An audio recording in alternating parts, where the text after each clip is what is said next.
تین دوستوں نے مل کر ارادہ کیا کہ وہ کچھ اچھے کام کریں گے۔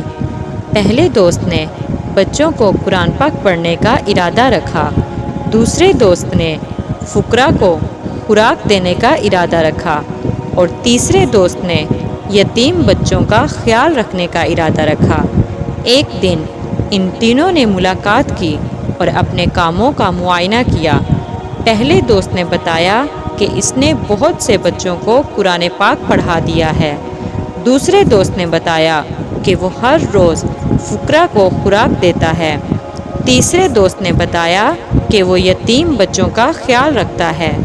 تینوں نے سوچا کہ وہ اللہ تعالیٰ کے حکم سے اچھے کام کر رہے ہیں۔ ان کی یہ کوشش ثواب کی امید میں نہ تھی بلکہ اللہ تعالیٰ کی رضا کی خاطر تھی۔